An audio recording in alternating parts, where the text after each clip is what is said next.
This week on The Destination Angler. We have what the rest of the world wants, is how I would characterize it. Yeah. The most developed nation in the world with the world's best economy and the best freedoms in the world also happens to have the richest tapestry of public lands and waters that are available to all of us just by having been born here. I mean, what a gift that is. And that was Chris Wood, CEO of Trout Unlimited, on the gift that is our public lands. Welcome to the Destination Angler Podcast, the podcast for anglers who travel. And I'm your host, Steve Haigh. We go right to the source, the local guides and experts, to build your knowledge of top fishing locations around North America. It's a big world out there. Now go and fish it. I'm going away for a while, but I'll be back soon. Whoa, whoa, whoa. Our destination today isn't a river. It's the very ground beneath our wading boots. You know, across the West, efforts have resurfaced to sell off or weaken protections for our public lands, the same lands that hold America's greatest trout streams and wild places. As anglers and Americans, we have to ask, what happened and why does it matter and what can we do about it? Joining me today is Chris Wood, President and CEO of Trout Unlimited. A New Jersey native and Middlebury College grad, Chris has been with Trout Unlimited for 22 years, the last 15 as CEO. Before that, he served as senior advisor to the U.S. Forest Service chief, where he helped actually draft the landmark roadless rule protecting 58 million acres of national forest. Chris has testified before Congress many times to defend cold water fisheries and was inducted into the Freshwater Fishing Hall of Fame in 2022 for his leadership in conservation. So today, we talk about the fight to protect our public lands and what's at stake for anglers and why these battles keep coming up like cicadas emerging from the ground and what you can do about it. Stick around for the end for some fun as Chris shares some stories from his coaching days in New Jersey. Well, Chris, welcome to the show. It's great to be here, Steve. Thanks for having me. Yeah, thanks for doing this. We are going to get into the public land debate today, and I want to start with your June issue of Trout Magazine. And you wrote, like cicadas emerging from the earth every 15 years or so, these harebrained ideas to sell or transfer public lands arise. Like cicadas, their proponents create a mess before eventually crawling back into the earth. It's true. Can you explain what happened this summer and what's still going on with public lands and why should we care as anglers?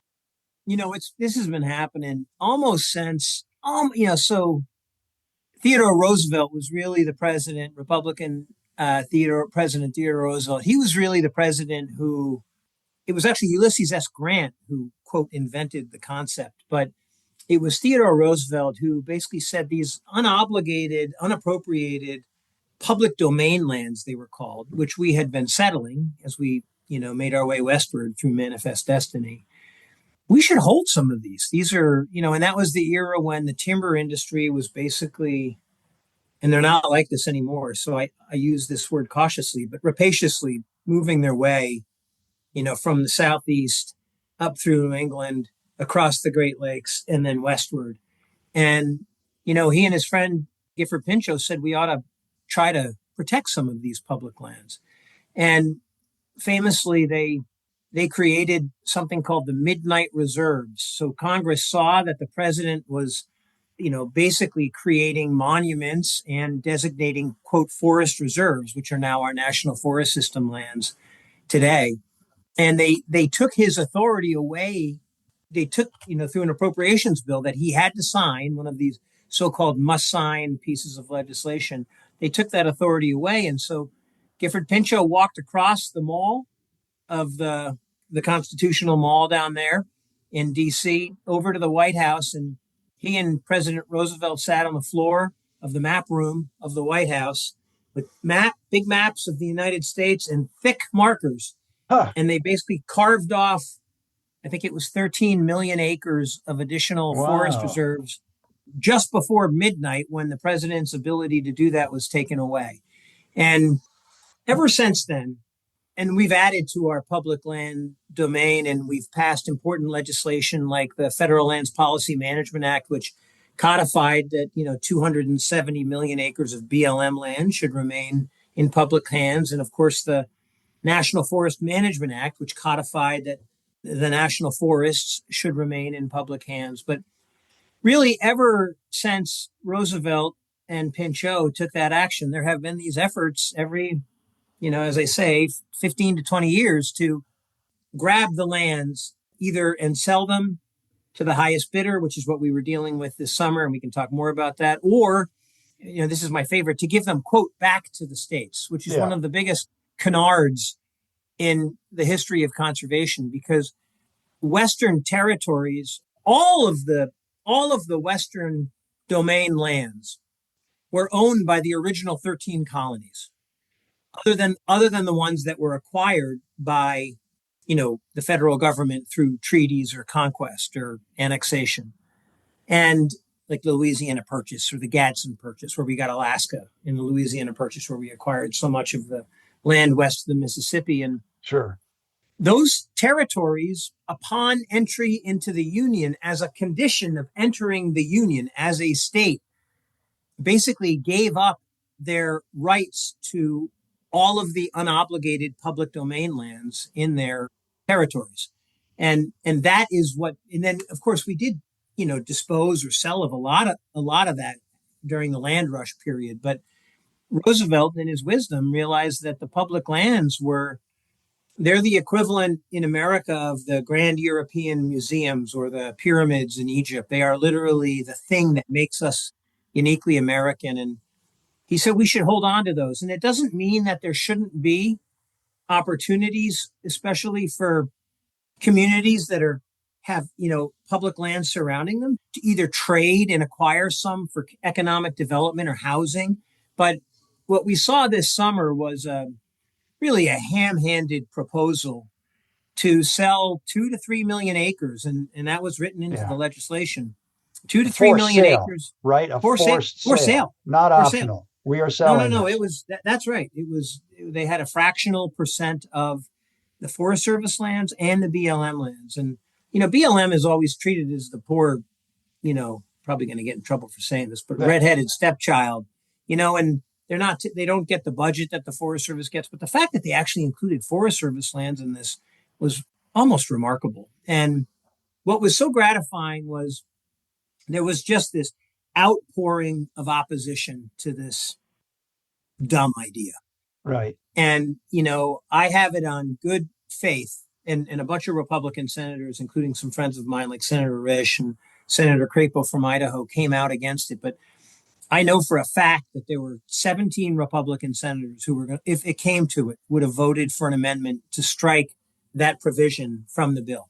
And so this was widely opposed by Republicans and Democrats. And most importantly, maybe from our perspective today, it was the opposition of hunters and anglers that made the key difference. Is that right?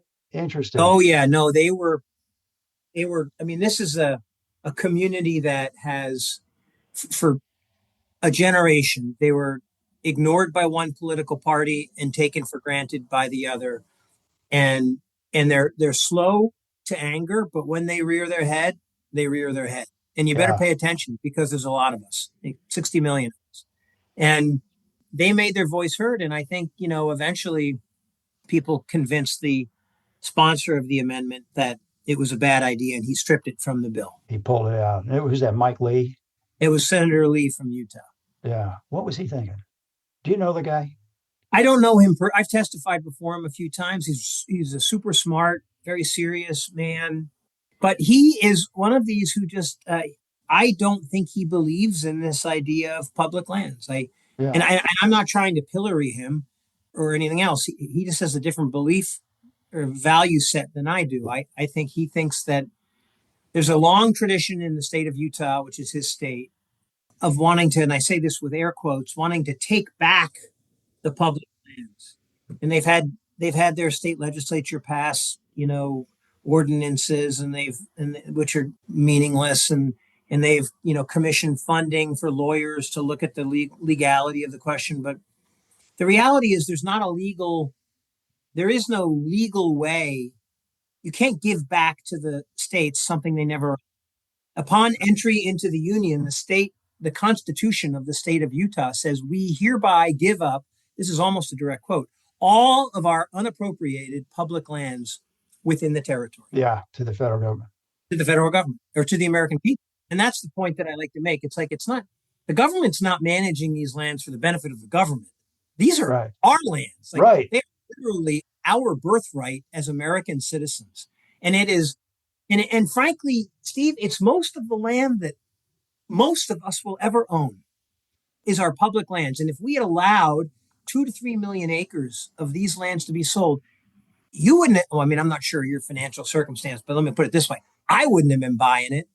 And most of my friends wouldn't be buying it. Yeah, not me. It would have been rich guys and women who would have then put up fences and no trespassing signs Right. and no hunting and fishing signs. And we would have been blocked out of our birthright. Yeah. Yeah. And it's permanent. They're gone forever, right? Will Rogers once said, buy land, they're not making it anymore. Exactly. Once that land is bought, it's gone. It's not coming back into the public domain. It just seems so short-sighted. We have a short-term problem. I believe they were trying to fund some of the provisions in the bill, right? And they're going to sell off our lands forever.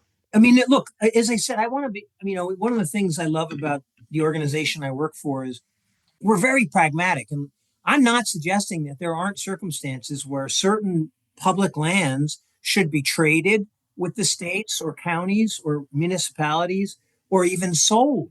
If there, for example, was a housing shortage or a housing crisis and in a certain area and they needed to pick up 10 extra acres to build some low income housing for workers or medium income housing, and there's a public process to do that. It happens all the time. It's actually in that Federal Lands Policy Management Act that I mentioned. There's a whole section in the bill that talks about how they should do that in an orderly manner. But it's all in the public. It's all subject to, sunlight and visibility and transparency. And then that means that people like us could weigh in and say, well, wait a minute. I understand what you're trying to do here, but let's not sell the land adjacent to that blue ribbon fishery.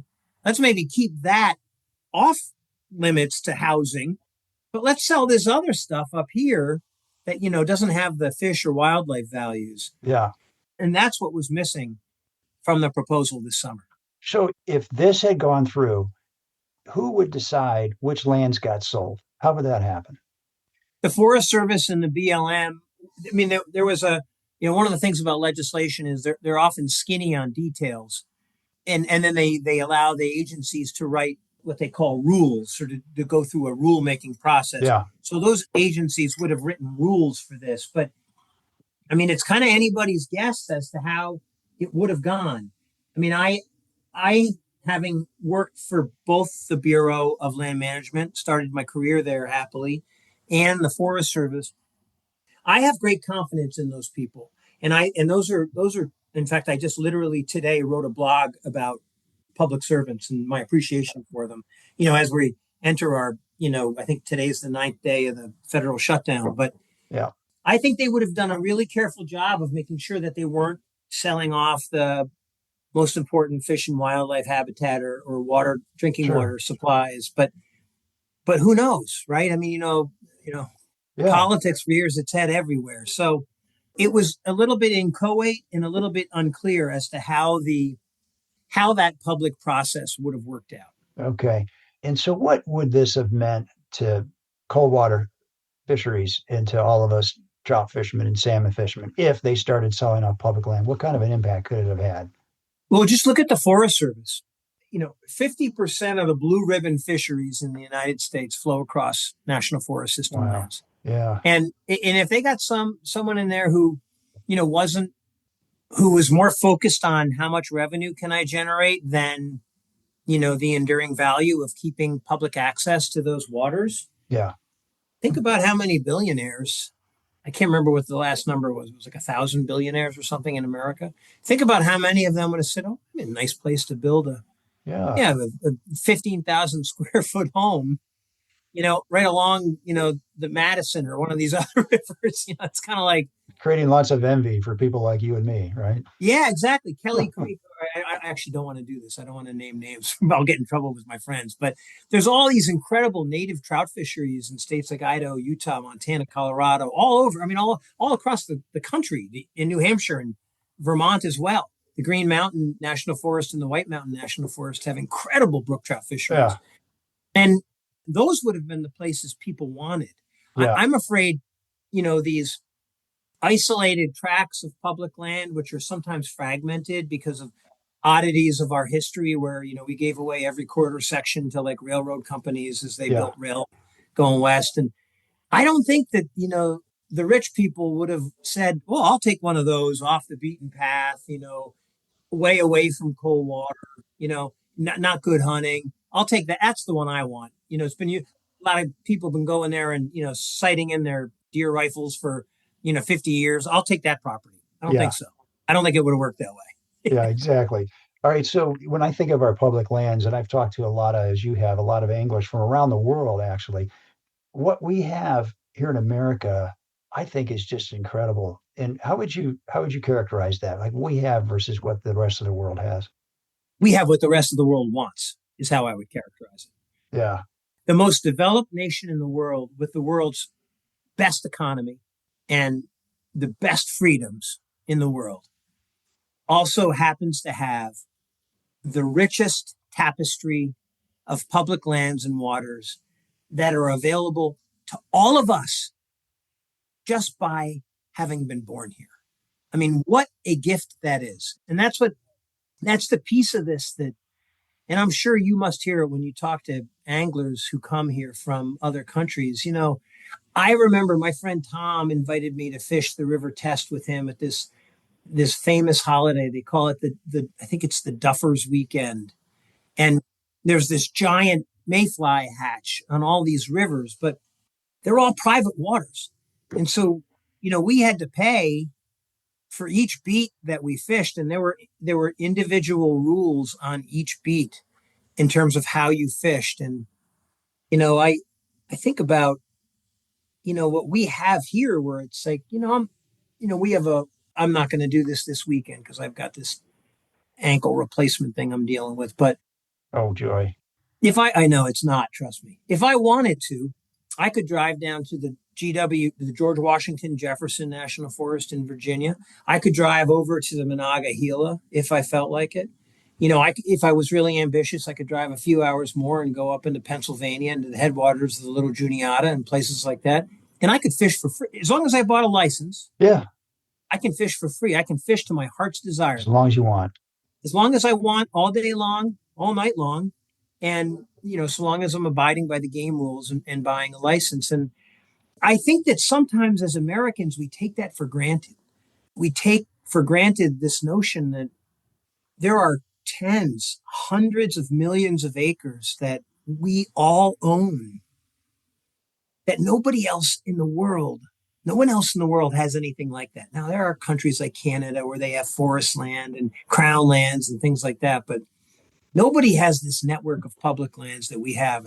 Yeah. And it is, I think it is one of the most important aspects of what it means to be an American. I think that you can look at our success in our economic growth, our success militarily, our success in creating jobs, and track it all back to that public land legacy, because these are the lands like when people from New Jersey, the great state of my home state, when they decided, well, we're going to pack up and get on a stagecoach or a couple of horses and go west to the frontier, St. Louis.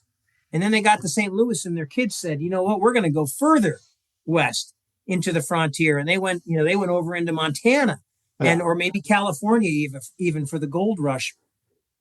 The attributes that those people developed through that migration westward, those define us as Americans. They are the defining characteristics that, this whole like American can-do attitude and pick yourself up by your bootstraps. That didn't just happen because the Lord gave it to us. It happened because of our history. And that history is because of the public lands. Absolutely. 40 acres and a cow. I'm all 40 set. acres and a mule. That's right. And a mule, Yeah. that's it. That's it. Yeah. So what do you say to the people, Chris, who say, hey, we've got 640 million acres of public land, and this thing, we're talking less than 1%. What's the big deal? It's mostly isolated, disposable BLM lands. Like, what's the big deal? You're correct.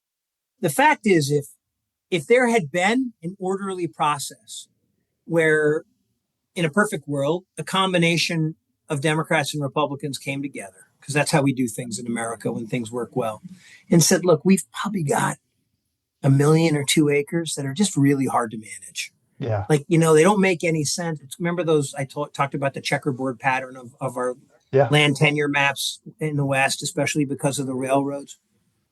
Let's talk about a way to, like, what if we sold all, a million or 2 acres of this land that doesn't have high fisheries values, doesn't have high wildlife values, doesn't have high water values, but we think we could sell it. And maybe we'll create a fund where we use it to clean up abandoned mines, or we Yeah. use Oh, it yeah. to Sure. enhance wildlife habitat, or to benefit water quality. That's a conversation we ought to have. We Right. really, that's I a love good that. conversation. But that's not what this was. This was in the dark of night. Nobody had a chance to read the bill. It was unclear about how it would happen. And so again, as I said earlier, I don't think we should say that there should never be a time when an acre of public land is sold or traded or transferred. I fundamentally disagree with that. But it should be done, you know, sunlight is the best antiseptic. It should be done in full transparency with a public process where people feel like their voices were heard. Trout Unlimited would have joined that conversation in earnest. We have some of the best GIS capabilities in the world, in my view. We have one of the most incredible GIS teams in the country.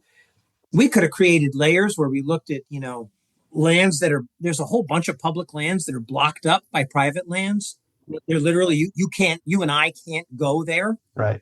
Okay, let's talk about what do we do with those parcels? Let's talk about these other areas where there's not high fish and wildlife and recreation values, drinking water values, and have a conversation, especially if the proceeds of the sale go to something reasonable. Yeah, it makes sense. I mean, have you ever had that conversation with senators?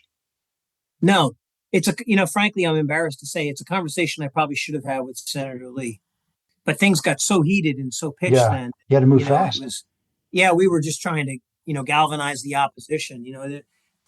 What is the expression? For every season, there is a time. I think that's by the birds, isn't it? Yeah, it's also Ecclesiastes. But Ecclesiastes too. yeah, but that's a conversation we should have, because I don't think most sportsmen and women we're not purists about this. There are some of us who are, and they're like, no, it's an acre, whatever. And that's just not where I am. I do think some of these land tenure patterns probably don't make sense to, and in some cases, what you could do, Steve, is maybe, each of the states, one of the reasons there's a problem of transferring land to Western states in particular, each of the Western states' constitutions. So they were granted a whole bunch of public lands upon entry into the statehood Right. as a condition of entry. And so what they do is they have a constitutional requirement, all of them, to raise revenues off of those lands for schools and roads. And which is not how we manage our public lands by and large. And as a result of that constitutional mandate, in many states, 50, 60, 75% of their state lands have been sold. They sell them to raise revenues for schools and roads. I thought public lands, like today, aren't we generating billions and billions of dollars in like mining leases, oil leases, grazing fees, things like it's like 20, 30 billion, I read. It's a pile. I'm not sure if it's that high, but it's a pile of money that we are generating annually. But they're not mandated to go to schools and roads. Right. But on state lands, every revenue that they generate is mandated by their constitutions to go to schools and roads. And as a result of that, we've seen many, many states sell off huge percentages of their state lands to raise money. And that was part of our concern here, was that, it's like the great barbecue. We're just going to go barbecue our public lands. And I don't think it was going to be the incidental lands that would have been sold. It would have been the ones that the billionaires wanted to build trophy homes next to a Blue River trout stream. Let's shift gears just for a second here. Let's talk about this roadless rule and the push to rescind that. That's another really shocking thing that's going on right now. What can you tell us about that? Yeah, it's the spawn of the public lands sale proposal. It really is. It's so there are for about 24 years now, we've lived with something called the Roadless Area Conservation Rule, which protected 58.5 million acres of these so-called roadless areas, areas without roads, on the National Forest System. These happen to be some of the highest quality fish and wildlife habitats. And if you want to walk, hunting and angling opportunities on the planet. They represent less than 2% of the United States landmass, but 25% of all of the endangered species are found there. More than 60 million Americans get their drinking water from these 2% lands. And importantly, these are lands that are low value, low timber values, because if they had higher timber values, the Forest Service would have cut them years ago. They have low timber values. They're really hard to access. They're often high elevation with really steep slopes and granitic, erosive soils. And so what we end up doing is, and then they're hugely controversial. Every time a proposal, the only reason to build roads on national forests by and large today is for timber sales. It's not the case everywhere. Like in Alaska, it's a little different. But today, almost every road there's 270,000 miles of roads in the National Forest System. They were all built to facilitate the harvest of timber. And all the ones that would be proposed in roadless areas would be to help facilitate timber sales. So we would, as a nation, by getting rid of this rule, we would be allowing for timber sales that will generate less revenue than they cost, that will be wildly controversial, and will almost certainly be ecologically damaging in terms of having those roads. Roads have gravity works cheap; it never takes a day off. Those roads have a tendency to fall off the mountains that they're built on. And what's below the mountain? A creek. And so, it's just it doesn't make sense socially. It doesn't make sense economically, and it certainly doesn't make sense ecologically. Okay, so what do you say to the people that say, "Hey, we need roads in these roadless areas for fire mitigation. It's going to help the economies, the local economies, and hey, just common sense forest management, right?" What do you say to those people? Well, I'm all for common sense forest management. We were talking about Utah earlier. So 40% of all of the hazardous fuels, so we call this, I don't want to get too wonky, but just a 2-second history thing here. So most of our Western landscapes evolved east of the Cascades Mountains, evolved with relatively frequent fire. And as a result of the Forest Service just doing a great job of suppressing fires to protect people and their property for 100 years, those fires are now overgrown. And so you have what they call too many stems per acre, too many trees per acre. Okay. And so what they do these things called hazardous fuels treatments to go in and remove some of that biomass, some of that woody, a lot of it's low value stuff. But and they also do things like prescribed fire. These are, systems that evolve with frequent fire. We've put that fire out. And so they try to reintroduce fire in a safe way. So the state of Utah, 40% of all of the hazardous fuels treatments that have occurred in the state of Utah have occurred in roadless areas. Huh. 28% of all the hazardous fuels treatments in the state of Montana have occurred in roadless areas. They're still doing it. 38% of all of the hazardous fuels treatments in the state of Idaho have occurred in roadless areas. They're still doing it because the roadless rule allows for it to be done. When we wrote that rule, and I should mention that that was one of my babies when I worked for the U.S. Forest Service. I was one of the architects of that rule. But when we wrote that, we wrote it in such a way that we said, look, if you want to go in there, especially if you're adjacent to a community and you want to make that community safer by doing some thinning or doing some prescribed fire, or mastication of wood, go ahead. Right. You can do it. That's fine. Just don't build a road, because In those states that I just mentioned, when a road is a permanent mark on the landscape, you can say it's going to be a temporary road, but those roads last forever. Unless Yeah. you go in and you spend, you make that timber sale lose even more money by literally removing the road prism off the side of the hill, which is not easy to do. Nobody does that, do they? I mean, No, that's rare, no, I isn't it? mean, Yeah. only in extreme circumstances. And so, what I would say to those who say fire is the problem and we need to do hazardous fuels treatments is you already can, and where needed, you already are. And the second thing I would say, Steve, is 80% of all the fires in the National Forest System are caused by humans. And 80% of those occur within a mile of a road. Yeah. So putting roads into roadless areas, all you're doing is opening up those areas for more fire. Yeah. That's all you're doing. All right. So this is really the big question for me is you've got a couple of issues ago, you guys were talking about champions. This is in Trout Magazine, that every Right river needs on. a champion, right? And Yes. your new tagline, I think it even Yes, said I in one of love the it. I love articles. that you've got the magazine. Steve, Yes, let's of go. course. Of course. So you've got the US Department of Agriculture trying to rescind this thing, right? What do we do about it? And then the other one, it's already sort of come and gone as far as the land sale. That's already been removed, but it's going to come up again, it sounds like. It'll come up again. Yeah, I mean, it's funny. I described, when we started off the show, I described that whole land sale thing as like it has a circadian rhythm to it. Because back here, the cicadas emerge from the earth every 15 to 17 years. And I remember I started my career. It was the war on the West. And then that morphed into the county supremacy movement. And then that morphed into the whole thing with the Bundys and that whole horrible standoff. And then we had this thing we faced this summer. But here's the thing that people need to understand. Part of what, in addition to this tapestry of public lands that just add to the richness of what it means to be an American, another part of what makes America so great is the fact that we can make our voices heard. Yeah.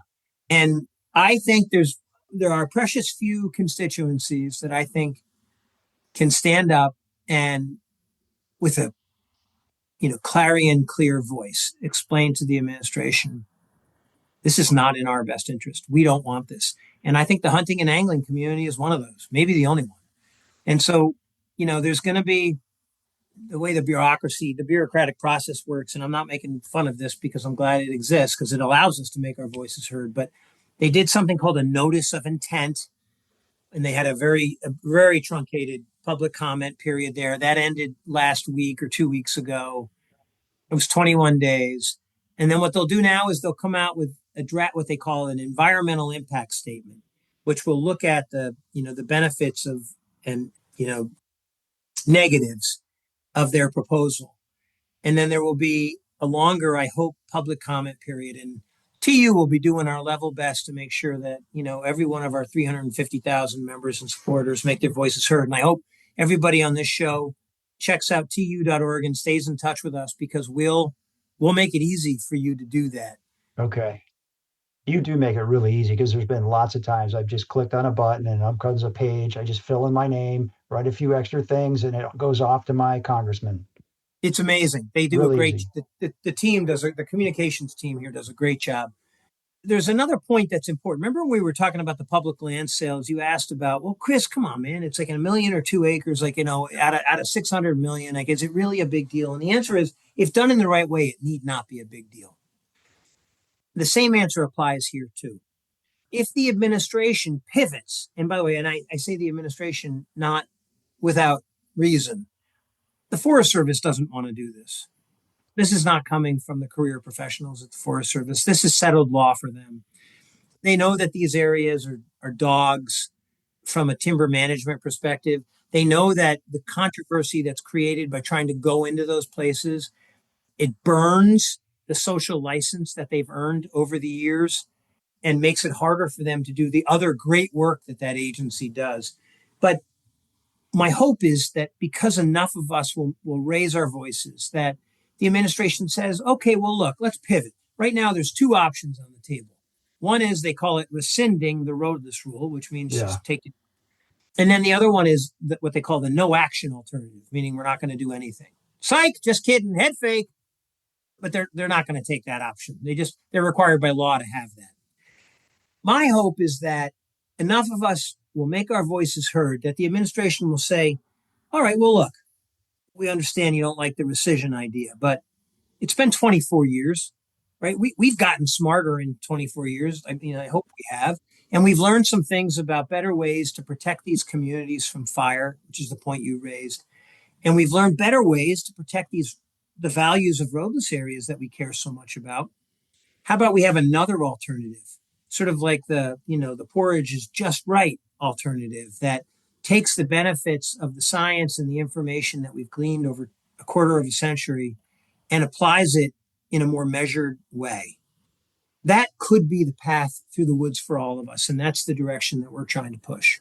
What would be a measured way? Why would we want a road in a roadless area? What's a measured road? So that's a great question. So I'll harken back. So this policy right now, this proposal rather, it applies to 45 million acres. The reason it's not 58.5 million acres is because the states of Idaho and Colorado back in 2009, they did their own roadless rules. And I was personally a part of both of those. And I was on a 13-person panel that advised the states and the Forest Service on how to do this. And what we did is, in places like Idaho, where we protected 8.9 million acres, we took about 1.4 million and put them in like almost a wilderness quality protection. Like right now, the roadless rule allows you to go in and do timber harvest for generally small diameter trees that, is expected to be infrequent. It's a higher standard in Idaho for that 1.5 million acres. And those are roadless areas that are adjacent to like the Frank Church River of No Return wilderness, where I shot my first elk. But then there's another category where we looked at, well, let's identify the communities in Idaho that are surrounded or might have roadless areas around them, and then be a little more permissive in those areas so that people can go in and do fuels treatments in a more economical way. And we did the same thing in Colorado. And so I think there are approaches. I mean, the administration, I was going to say tacitly acknowledges, it's not even tacit. They exempted Idaho and Colorado, those roadless rules, 4.2 million acres in Colorado, 8.9 in Idaho, from their roadless rescission. Okay, well, let's take a similar approach and be as thoughtful as we were in trying to accommodate the social mores of those states in a way that still is, I would argue that roadless rule that we did in Idaho, which, overturned the rule that I worked on as a kid, Yeah. that's more protective of fish and wildlife than the 01 rule. Interesting. Yeah.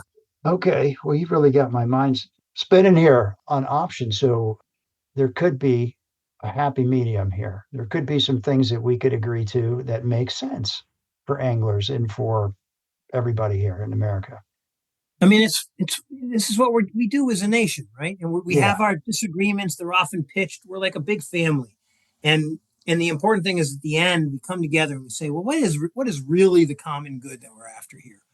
And there's going to be certain communities that are adjacent to these roadless areas where maybe we ought to let them be a little more permissive. And then there's going to be other ones where we want to be hyper protective of the water quality values, the endangered species values, the rare plant values, the reference landscape values, the just sense of naturalness and wildness that these landscapes represent. And there's a way to have that conversation. Would it make sense for people today to write their congressman and say, hey, this is coming. We want you to get involved somehow? It's a USDA thing, right? If you hunt and you fish, you should absolutely write or if you just care about clean water, if you care about the outdoors, you care about, then, naturalness, wildness, and outdoor recreation, you should all write your congressmen and women. And we make it easy on our website at tu.org. Let's go to the bottom of the page. There's a few action alerts down there. Roadless is one of them. Yeah. But everybody ought to do this because, Congress controls the purse of USDA. And if enough members of Congress weigh in and say, hey, we're going to cut your budget because we don't think you're doing what our constituents want you to do, they'll pay attention. They'll pay attention to that. They are still, look, in England, they call their public lands the King's lands. Yeah. And I know we have this whole no kings movement here, and I don't want to get into that. But these aren't the King's lands. These are our lands. Like, we literally own these. And we have to make our voices heard on how our lands are managed. If you own 10 acres in West Virginia and your neighbor decided to go and cut 5 acres of your timber without your permission, you wouldn't allow that. You would be exercised, or you'd strike an agreement where it's like, okay, but I want this much money for that, or whatever, however you do it. But that's what we have to do here. This is no more complicated than that. There is a proposal that will dramatically change the status quo on our lands, the lands that we own. And I just can't overstate how important it is that people make their voices heard. Okay, there you go, folks. Get busy, right? It really doesn't take a long time. It's quick and easy to get on the TU site and write your comment. I've done it many, many times. They make it super easy. So, Chris, you got another minute? Of course, yeah. All right. Well, I'm kind of intrigued by your basketball coaching career in New Jersey. Yeah. So I played at St. Peter's, and we played against St. Anthony's, which was coached by the legendary Bob Hurley. Bob Hurley, yeah. Yeah. Bob Hurley, who's in the Basketball Hall of Fame, and his son also played there. But my coaching career actually started here in D.C., and I have coached my oldest boy, Wiley, who's now 22, and I've coached Casey, who's now 19, and I coached Henry Trace. And Henry Trace's team last year, and he's a very good ball player. He plays for our biggest public school in the district here. They won the championship last year for our rec league basketball team. And the biggest regret I have in hoop is that my father, who was voted one of the 100 best basketball players in the history of Newark, New Jersey, really, which is a basketball-rich area, while he was still alive, the weekend that he and Mom were going to come down and visit was for Wiley's championship game and Casey's championship game, and COVID stopped them from coming. Oh my gosh, that's too bad. And we never even played the championships because of COVID. But that's it's been a joy. I think about how important coaches were for me, guys like Jerry Bellotti, who was my football coach in high school, and many others. And it's such a gift to be able to give back. Yeah, for sure. And live your dreams, hopefully not too aggressively through your kids. You bet. You got to care less than the kid does. That's what I've found. One of the best lessons in coaching I ever took was when my son Wiley was my oldest he was the best baseball player. And he was probably 9, and he was their number 3 hitter and their best pitcher. And he hit a triple in the bottom of the games only went to 6 innings then. He hit a triple in the bottom of the 6th that put us up by a run. And then he gave up the winning run, or I guess in the top of the 6th he did that. Then he gave up the winning run in the bottom of the 6th. And all of us parents were just, heartbroken that the kids had lost the championship. And as soon as the coach, one of the other coaches, gave these great words of comfort to the kids, and mostly the parents needed it, Wiley runs over to the ball bucket and he throws me a baseball, and he says, let's go have a catch. Yeah, is that right? He didn't care. He was like, yeah, whatever, It's a game. It's a game. Wow. We're having fun, right? Let's keep having fun. Well, did you ever have to kick a parent out of a game as a coach? Oh yeah. Nobody has ever asked me this story. So when I was 24, I was making ice cream in New Jersey at a famous place that had been open since 1909. I'm sad that it closed when I was the plant manager, but it was called Grunning's Ice Cream and Candy in South Orange, New Jersey. And but I was asked by, I think, a couple of parents went to my mom and said, hey, can Chris coach? We need a coach. There's too many kids on the baseball league. So every coach picked 2 kids to give to me. So you can imagine most of the coaches didn't pick their best 2 players. Yeah. Yeah. So Yeah. I, I Scrub. had I had an expansion team, and I think that enough years have passed that there's no way that this, and I'm not going to mention his name anyway, but there's no way this father would hear this. But we had this kid who was a catcher and he was a good hitter, big kid, and his father was a big guy, and pitching at that age is a premium. You can walk in 6 runs, and we were in a game. We were winning an odd game. I think we won 2 games that whole year, but we happened to be winning this game. And our pitcher walked in the winning run, or the go ahead run, and the catcher stood up and yelled something like, "You stink, Jimmy." To the kid, the pitcher, to the kid. His cat, the pitcher of the catcher yelled, "You stink! Throw the ball, over the plate." And so I called timeout, and I walked in, and I grabbed the kid by the arm and the catcher, and I said, "You're out of the game." I said, "Timeout." And I said, "Go take your stuff off. You're not coming back in." And I told another kid to put the catcher's equipment on. And his father stood up, big guy. And I was, I had played football in college. I was in good shape. And his father stood up in the stands and started cursing me out. Oh boy. Like, "You're taking out the best hitter on our team. What's effing wrong with you?" And really.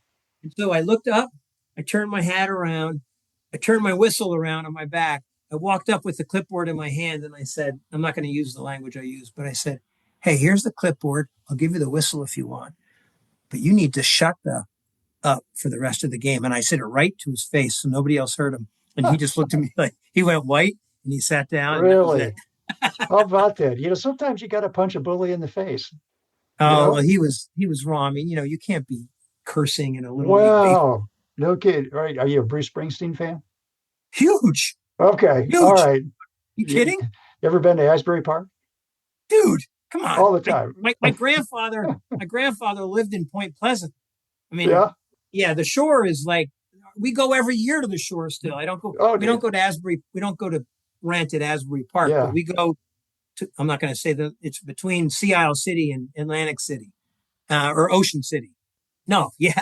Okay. I read his autobiography. Have you read that thing yet? I listened to it on tape, actually. It was like 32 hours or so. It was really well done. I enjoyed it. So anyway, well, hey, we're running out of time here, Chris. So appreciate you spending an hour with me on the Destination Angler podcast, Chris. And I think it's great. We've been able to maybe fill in some people on what's really going on here and what TU's position is and what they can do about it. Awesome, Steve. It's been a true pleasure. I enjoyed it, and I hope we get to talk. We can actually talk about some fishing next time. Maybe next time. We'd love to have you back. So, folks, thanks you for listening for another episode of the Destination Angler. This is a special edition, but please still, if you've got some comments or suggestions, I'd love to hear from you. That's shaig@destinationanglerpodcast.com. And hey, till next time, tight lines, everybody. Well, I'll go from the land to the shining sea. But I know there's more to life than what the eye can see.